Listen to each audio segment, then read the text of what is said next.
Hey everybody, it's Prince's Friend here. This video is going to be kind of my overall review of my trip to Celebration 2018, as well as a little bit more in-depth into what actually is entailed with the tour of Paisley Park. So this is also kind of a review of Paisley Park. Before I get started, I also want to share off my shirt. I loved the artwork for this year's celebration, and then when I saw the shirt I was like, well, I obviously have to have that, but I thought that it was really awesome looking. Let's go ahead and start at the beginning. I think that the entire idea, like the hype behind Celebration 2018 was a big deal, and I didn't get to go the first year, so I needed to go this year. As much as people get mad at, monetized videos and whatnot, my channel doesn't make a whole lot of money, so it was able to pay for my plane ticket, but I got the okay from the wife to go ahead and use some of the tax money in order to actually for the hotel room and for the actual ticket. Some of that went on some credit cards, but that's how that works sometimes. But I do kind of want to talk first about what it is that you pay for, and like the amount of money that kind of goes into a trip like this. I ended up spending probably about $1,500, and I just want to kind of point out exactly where that money goes and why it actually is kind of a good investment, and some parts where I could have planned better and whatnot. So the first thing is the ticket. The ticket's $600, and I remember when I saw it originally, I was like, oh my god, that's so much money. But there's a lot involved in that $600, okay? So, let's break it down, right? $600 gets you 4 concerts, first off, right? The tickets to the Prince Live on the big screen were selling at one point from anywhere from $150 to $200. So let's just use the higher rate, and let's just say you get a $200 ticket, which I thought my seat was actually really good. So I'm going to say I probably got one of the better seats. So that's $200. That's a third of the ticket right there. Then 3 other concerts. So let's just say each of those concerts is about $40 a piece. That's another $120. A tour at Paisley Park is, if you want the good tour, it's about $80 anyway. So we're already talking, that's $400 right there, and that's just from the concerts. That's just from the concerts alone. The other $200 is your panels, your ability to meet and get signatures and listen and watch rare footage and all this amazing stuff that you get during the celebration. So I would say that it's definitely worth the $600. Now, looking at the ticket for the VIP, I'm still not exactly sold on it, and I understand why it's there, but I think that the fact that it is, it's an extra, it's like $1,100 for this one, so it's an extra $500. They give you food every day, which is cool. That saves you about $15 a day, $15-20 a day. So you get the food. That also gives you better seating at some of the concerts. You get front and center, which is cool. Although I didn't really feel like there was really a bad seat in any of the sections at Paisley Park, and I think that was by design. I think Prince probably made it so that there really isn't a bad seat. But even when I was all the way in the back, I could see I could see it really good. When I was closer to the front, I could see it good. So I mean, it was pretty good either way around. So I had no issues with any of that. So the VIP ticket for that didn't really get me anything. I know that there's a VIP section for the tour, which allows you to kind of see a few more things. And you get to touch a couple of things, but I actually didn't feel like my tour of Paisley was lacking in the slightest. So, and we'll get more into that in just a second. There's that, right? So there's the stuff that you get. Oh, and you get access to a special store where you can buy other stuff. That's the part that I'm like, like if it was like, hey, you get access to these other things, but we're going to give you a t-shirt, I don't, and I've seen other places that do that sort of thing too, where you pay for the option to buy other things that are not available, and it's I can understand why that would be kind of weird, and it wasn't for me this year, especially not on my budget. But if I get a bunch of money, maybe I'll try the VIP next year. Maybe there were things that I don't even know that the VIP got I'm just mostly going by information off of the website.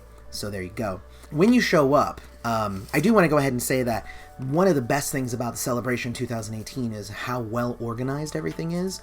Everybody got a track, so 1, 2, 3, and that was whether you're going to be there. Oh, I'm sorry, 1 or 2, and that's whether you're going to be there in the morning or you're going to be there at night.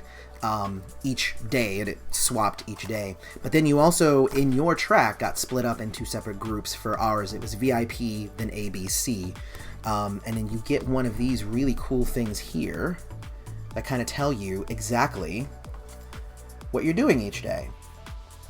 So really, really, really well organized.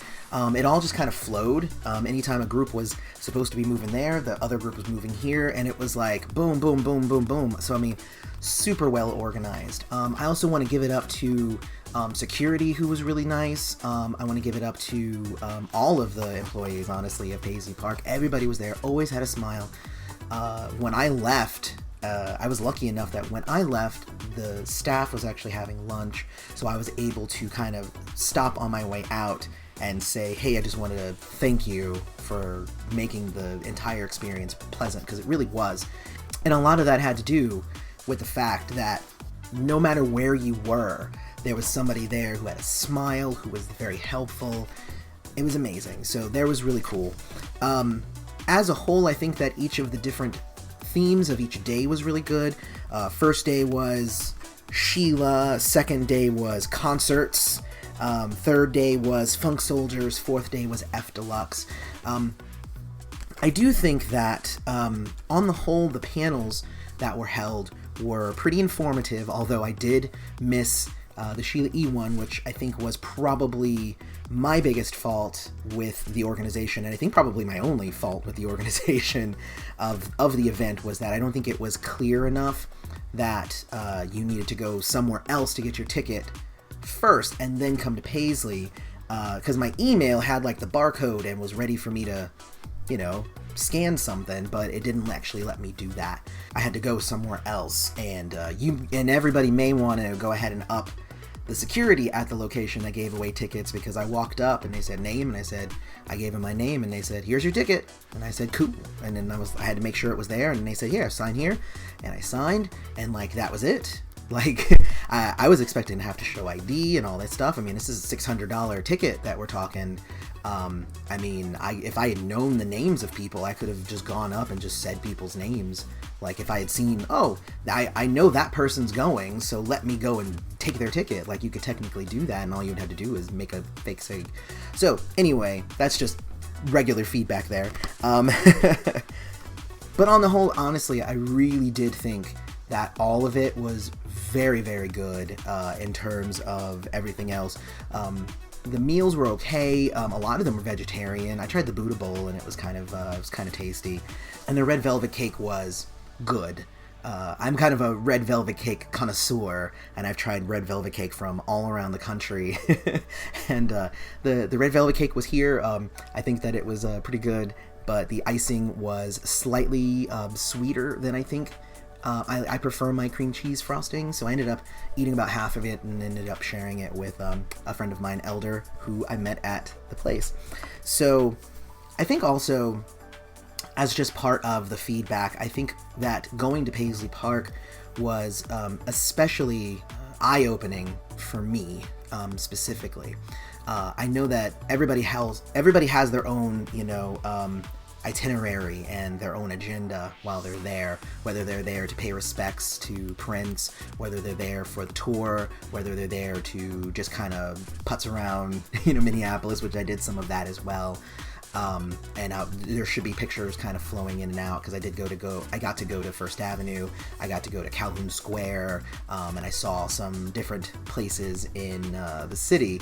Not too much, because I was busy doing interviews and whatnot. So, but I think everybody else had their own thing. But my agenda was to come here, and I really kind of wanted to experience everything firsthand. I had heard some stories about Paisley Park, but I really wanted to just be like, let me go. And I didn't get to go the first year, so let me go this year. And I really wanted to experience it myself, so I could give real feedback, not just based on secondhand information that I had. So that was pretty important to me, to be able to authentically be able to give my opinion on these things. What I came out of it with was a renewed love of the Prince community. Because I thought that I was gonna like come and I was gonna fly under the radar, and that's like nobody was gonna know me. I wasn't press. I wasn't wearing, you know, like hats and t-shirts and everything that said Prince's friend on it. I was trying to kind of go low key. I did wear one day, but it was like one of the shorter days, so I was like, I didn't want to like. I was coming for the channel, but I wasn't necessarily coming to like represent for the channel. Like I didn't bring flyers to give out and tons of stuff like that. So it ended up becoming that because I had people come over to me and say, hey, I watched the channel. I love what you're doing. Keep doing it. You've helped me through this period of mourning. I'm mourning just as much as they're mourning. So it's really awesome for me to feel that kind of connection that was created from this, you know, silly little channel that I didn't even realize was going to come out and kind of help so many other people. And, you know, I'm incredibly humbled. But there were a few really awesome ones. There was Cassandra from Georgia, and then there was Hiro from Japan. I met a very sweet lady that had a name I cannot pronounce, but she was from Ethiopia, and I met her outside of First Avenue, where I went over to the Prince Gold Star outside so that I could take a picture with it, and she was also there to take a picture with it, and it was weird because it made her day to meet me. She was like, oh my god, it's you. And I'm like, oh, I'm not prepared. I'm not prepared for that level of notoriety. But it's nice, though. It's nice because there was just so much love, and she told me the story of why, you know, she started listening to Prince and why she loves Prince, and it was really good. And I'm not going to tell her story. It's a very personal story, and I'm very thankful that she shared it with me. It seems like if it's something she wants to pop on the comments or something and share, then she definitely can. But, you know, for me, I think it was different. But I met people from all over the world, and all over the country, and it was mind-blowing for me because I didn't realize. I think that's the problem is I'm in my office in my house in Florida, and in Florida there's almost no Prince anything. It's like I'm the Prince guy in Florida sometimes, I feel like. But to be surrounded by so many people from so far, but the internet has allowed for us to connect. And I think that that's really, really amazing. And, you know, I think about what this channel will be 4 or 5 years from now, and whether it will have changed or whether it's the same, where that brings the relationship between me and the Prince community. And these are all things that I've thought about since the trip, and they're all, it's all really inspiring and exciting. Like I can't wait to see where we are, you know, come the future. So there's that. So one of the cool things, I know everybody knows that you can't use your phone in Paisley Park, so I did want to share the picture of the slipcase that they put your phone in. They put your phone in the slipcase, and they magnetize it, and you get it out when you leave. And I thought that was really cool. So cool that I asked to take a picture of it, and they were like, you can't take pictures of it inside. So me and the security walked outside. We were just at like a few steps inside, and we had to step a few steps outside, take the picture, and then went in. So they're very, very strict about that. Okay, so now on to the actual Paisley Park review. Okay, so my tour guide, his name was Tommy, and he was a 62-year-old man, really into Prince, and he was a lifelong fan, and he came and worked there. He wanted to work in retail, and he ended up becoming a tour guide, and he was just the sweetest man. So I want to say that first off. Kudos to Tommy. If anything, you know, if I can, you know, push a button and said, 5 stars for Tommy. I think he did a really good job. But the first thing that they did for our group, and again, it was very well organized, so all the groups were kind of going around and doing different rooms at different times so they could have multiple tours going on at once. But the first room we did was the editing room, and we got to see kind of where Prince edited videos and where other people got to edit videos. And there were lots of pictures and stuff there. One of the things that I thought was pretty cool was one of the videos that they did play in the editing room was a video of the celebration that Prince did in, I believe the year was 2000, where and it was pictures of all the different rooms and all that stuff, and it was interesting because it was all very much the same. I know that a lot of people feel like they went in and they changed everything, and people in the comments here have been mad about that. But Tommy was really upfront about what rooms got changed, which ones didn't.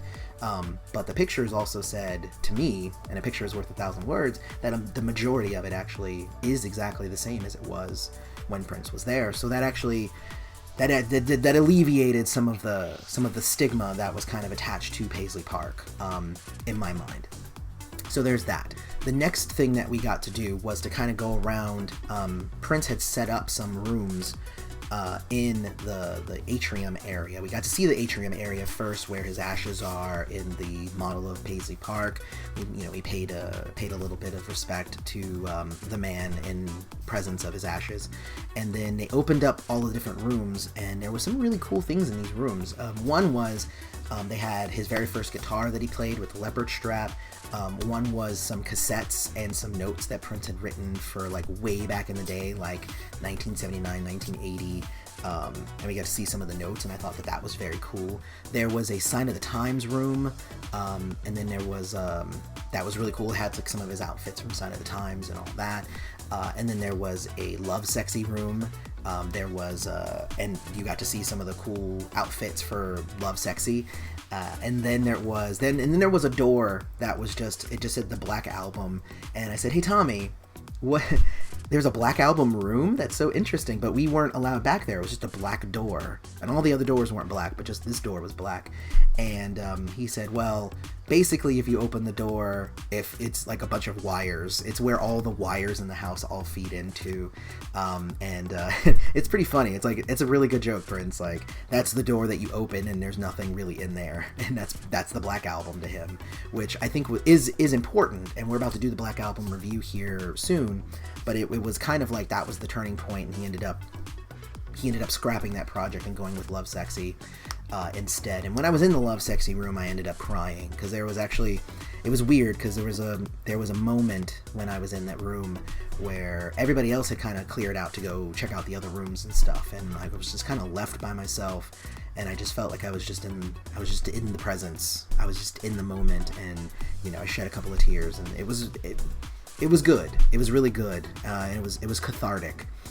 Because Love Sexy is by far one of the best Prince albums in my opinion. So then we got to see the Inspiration mural, which is in one of the hallways. There's a really beautiful painting that was done, and there's Prince in the middle, and then on one side it's all his inspirations, and then it's on the other side it's all of the people that he believed that he inspired.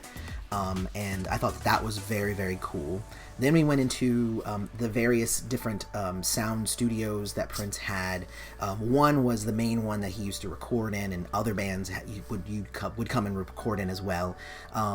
One of them that was his basketball place was kind of cleared out and made the Purple Rain room, which was cool because he had his Grammy in there. His American Music Award was in there from his most recent one, the one that he won after he died.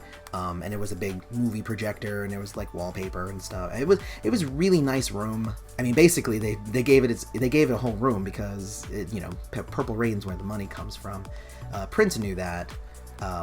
So there you go. Then we went into an Under the Cherry Moon room, and then we went into a Graffiti Bridge room, and then those were the ends of the rooms. And each of the rooms, Tommy was kind of giving us kind of the lay of the land for the room itself, what it used to be, what it is now, and the album, and how much it made, and how many copies sold, and stuff like that. The Graffiti Bridge room also kind of hit me hard. It was actually one of the smaller rooms, even though it was the biggest impact to me, but it was good. I really enjoyed it. I thought that one of the coolest things in the next room after that was that there was a piece of paper that had notes, Prince's notes on what he was going to do when he changed his name back to Prince and how that was going to affect things. I thought that was really, really cool. Like the rest of the group had gone on to the piano room, and they were talking about the pianos and the different chairs and furniture, and I was literally just sitting there like reading the thing, and like it was weird, right? Because like Kirk Johnson came through the room and everybody applauded and everybody got to shake his hand, and he just went away. And I turned around and I said, "Oh, what happened?" I was like, "Oh, Kirk Johnson. Oh, he just walked by. Oh, okay. I guess I could have been a part of that." But I was just so enthralled with. And then when he left, I finished reading it because it was very interesting to see where Prince was and at that time in his mind. And the plans that he had set forward. So I thought that was very cool. And then at the end of that, we went in and we got to see the Funk Soldiers perform, and I did already talk a little bit about the Funk Soldiers, but that's basically the tour, and that's the basic tour, so I don't know the VIP bits, but that's the basic tour. I would say that it's a 2-hour tour. I enjoyed it quite a bit, and I learned some. And again, I was there with people who also had a love for Prince. And we also got to see their offices and the kitchens and stuff, but we didn't get to, again, there was a whole lot of like, don't touch things, don't mess with things, that sort of thing. So, anyway, so I thought that stuff was really, really cool. I would give the tour, I think it also depends on your tour guide, and I think that our tour guide was just super authentic, and I think that he did an amazing job, and that's Tommy, Tomi. I even ran into him a couple of times, along the way, and, I said hi, and, he came over to me, and he was like, it's okay to cry. I guess he caught me crying, and I was like, yeah, man, thank you so much. So it was really sweet. I would give the entire Celebration 2018 and the Paisley Park tour, I would give it very, very high marks. I think that it was all, again, very well organized. And besides the few little stumbling blocks at the beginning, but I think it was very well organized. And I think that the chairs could have been spaced just maybe an inch apart. I think that there was very little elbow room for people to, and some of us got some big asses. It's a thing. Some of us got some big asses. Some of us needed just a little bit more room. But I think on the whole, it was very, very good, and I enjoyed myself. So if you were there, let me know what you guys thought, because I was there, so let me know what you guys thought if you were there. If you were on the same track or a different track, let me know if anything was different between our tracks too, because I know that a lot of the time we were all getting the same information just at different times, but I also know that some stories might get told at one panel then not another panel, stuff like that. So I think that I would love to kind of get everybody's point of view on Celebration 2018 and Paisley Park as the tour. So until next time, may you live to see the dawn. And again, if you like the stuff that I've been doing here, don't forget to subscribe. So thank you very much. And this is Prince's Friend. We're going to do this infomercial style. You have your Prince reviews, you have your rock reviews, you have your lists, you have your Versus series, you have all the things that Prince's Friend brings to you. And all you have to do is hit the subscribe button and the notification button. Do it now!